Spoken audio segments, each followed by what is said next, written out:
తలుపులు మూయడం ద్వారా జీవం వచ్చింది. అదే రాజుల 2వ గ్రంథం 4వ అధ్యాయం 33వ వచనం చదవండి. తానే లోపలికి పోయి వారిద్దరే లోపల ఉండగా తలుపు వేసి ఏం వేశారంట ఆయన? తలుపు వేసి యెహోవాకు ఏం చేశాడు? ప్రార్థన చేశాడు. ఎలీషా గారు మరలా ఇక్కడ కనబడుతున్నారు. ఆయన తలుపు వేసి ఏం చేశాడట? ఆయన ప్రార్థన చేశాడు. ఎవరున్నారా ఇంట్లో అంటే వారిద్దరే ఉండగా. ఎవరు వారు? చచ్చిపోయిన ఒక చిన్న బాలుడు, బ్రతికున్న ఎలీషా గారు, వారిద్దరే ఉండగా తలుపు వేసి ఎలీషా ఏం చేశాడు? యెహోవాకు ప్రార్థన చేసి. ఈ నేపథ్యం మనందరికీ తెలుసు కదా. షూనేము అనే ప్రాంతం ఉంది. దైవజనుడు ఆ ప్రాంతానికి వెళ్తున్నారు. షూనేమీరాలు తన భర్తతో మాట్లాడుతూ, మన ఇంటికి వచ్చి చూపోచున్న దైవజనుడు భక్తిగల దైవజనుడు కాబట్టి ఈయనకు ఆ మేడ మీద ఒక గదిని కట్టించి దానిలో 4 వస్తువులు పెడదాం. ఏంటవి? మంచము, దీపస్తంభము, బల్ల మరియు పీట. ఈ 4 అరేంజ్ చేద్దాము. దైవజనుడు వచ్చినప్పుడల్లా మన దగ్గర ఉంటాడని చెప్పి తన భర్తను కన్విన్స్ చేసి దైవజనునికి ఒక ఫ్లాట్ డెడికేట్ చేశారు.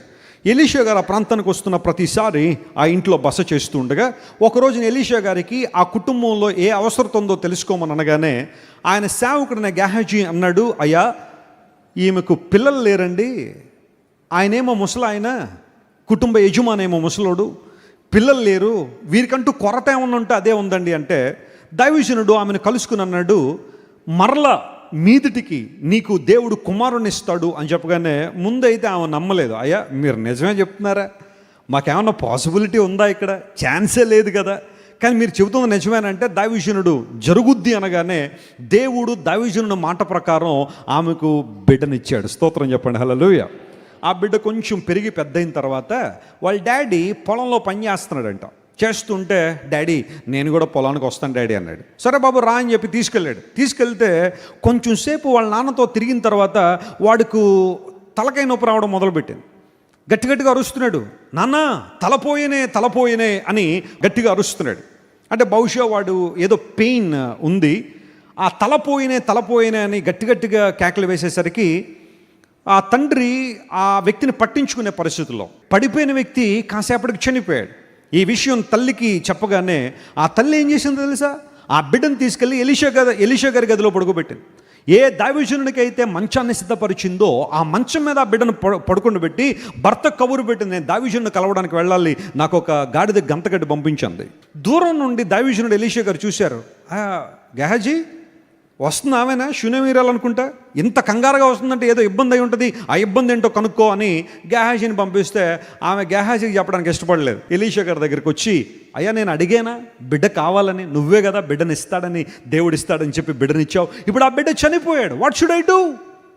నా ప్రాణంగా ప్రేమిస్తున్నాను ఆ బిడ్డను, నా కుమారుని కోల్పోవడం నాకు ఇష్టం లేదు అని ఆమె చెబుతూ ఉండగానే దైవజనుడు గెహాజీని పంపించి, గెహాజీ నా సెప్టర్ నా దగ్గర ఉంది, దండాన్ని పట్టుకెళ్ళి ఒకసారి ఆ బిడ్డ మీద పెట్టు అన్నాడు. అంటే బహుశా దైవజనుడు కొంచెం సిద్ధపడడానికి టైం కావాల్సి వచ్చి ఈ లోపల గెహాజీని పంపించు అన్న ఆలోచనలో పంపించుంటే దైవజనుడికి వెళ్ళడం ఇష్టం లేక కాదు.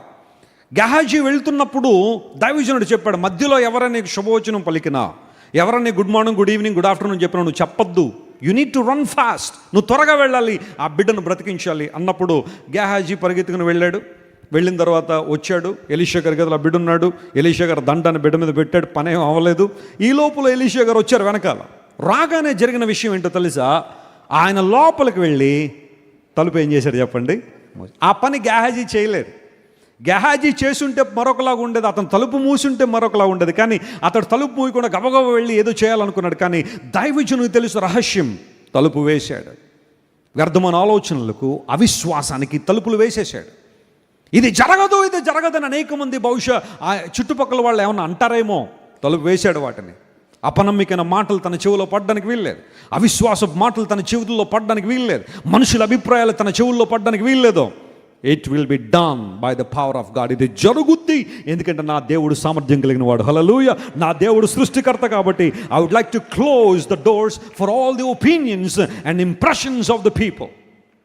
కొన్నిసార్లు నీ జీవితంలో కూడా ఒక కొరత నీ జీవితంలో ఉన్నప్పుడు, ఒక అసాధ్యమైన కారణం నీ జీవితంలో ఉన్నప్పుడు ప్రజలందరూ వచ్చి బహుశా నీతో అదే అంటారు, ఇది జరగదు, ఇది అవ్వదు, నీ ప్రయాసం అంతా వృధా అయిపోయింది, నీ ప్రార్థనలన్నీ ఫెయిల్ అయిపోయినాయి. People may discourage you with their unbelief and with their doubt. వారికి ఉన్న సందేహాలు నీ మీదకు రుద్దొచ్చు, వారికి ఉన్న అవిశ్వాసం నీ మీద రుద్దే వాళ్ళు చాలామంది ఉంటారేమో. Elisha new the secret. ఇతనికి సీక్రెట్ తెలుసు, అందును బట్టే తలుపు క్లోజ్ చేశాడు, యెహోవాకు ప్రార్థన చేశాడు. రిజల్ట్ ఏంటో తెలుసా? ఒక మృతదేహాన్ని గదిలోకి తీసుకెళ్లారు, దైవజనుడు తలుపు వేసి ప్రార్థన చేశాడు, ఇద్దరూ సజీవంగా బయటకు వచ్చారు. గట్టిగా చెప్పలు కూడా దేవుని మహిమపరచండి. God brought life into the child by the prayer done by Elisha. Elisha చేసిన ప్రార్థన ద్వారా ఆ బిడ్డకి ఏమొచ్చింది? జీవం వచ్చింది. ఈ జీవితంలో ఈరోజు లెట్ మీ టెల్ యూ, ఏ అనుభవాలు చచ్చిపోయినాయి, ఏ అనుభవాలు మృతమైపోయినాయి? ప్రేమ అనే అనుభవం మృతమైపోయింది నీ జీవితంలో. ప్రేమించలేకపోతున్నావా? ఎఫెసు సంఘం వల్లే మొదటి ప్రేమను వదిలిపెట్టేశావా? ప్రేమ చచ్చిపోయిందా?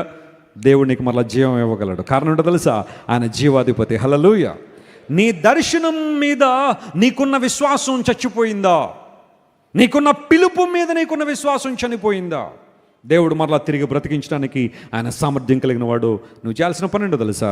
తలుపు మూసి ఏం చేయాలా? ప్రార్థన చేయాలా? ప్రార్థన చేయి. ఏ పిలుపు నువ్వు కోల్పోయావు, ఏ దర్శనాన్ని వదిలిపెట్టేసావో, ఏ గమ్యం దిశగా సాగిపోతే నువ్వు ప్రక్కదారి పట్టేసావు, ఏ మొదటి ప్రేమను వదిలిపెట్టావో, క్షమించలేని మనసు బహుశా నీలోనికి వచ్చేసి దేవుని చిత్తాన్ని నెరవేర్చలేకపోతున్నావో, ఈరోజు పరిశీలన చేసుకుందాం. Lord give me life back. జీవాన్ని మరలా ఇవ్వండి అయ్యా, నన్ను బ్రతికించండి ప్రభువా, నీ కొరకు నన్ను వాడుకోండి అయ్యా, నీ మహిమ కొరకు నన్ను ఉపయోగించుకోండి అయ్యా. అనేకుల రక్షణార్థం నన్ను ఉపయోగించుకుని నువ్వు ప్రార్థన చేయగలిగితే, మృతదేహం లోపలికి వెళ్ళింది, జీవంతో బయటకు వచ్చాడు ఆ కుమారుడు. ఆ తల్లి ఆనందానికి అవధులు ఉన్నాయంటారా? ఎంత సంతోషించి ఉంటుంది, ఎంత ఆనందించి ఉంటుంది. నా కుమారుడు చచ్చిపోయి మరలా ఏం చేశాడు? బ్రతికాడు. తలుపు వేసి ప్రార్థన చేయడం ద్వారా మరణంలో నుండి జీవంలోనికి దాటిపోయాడు.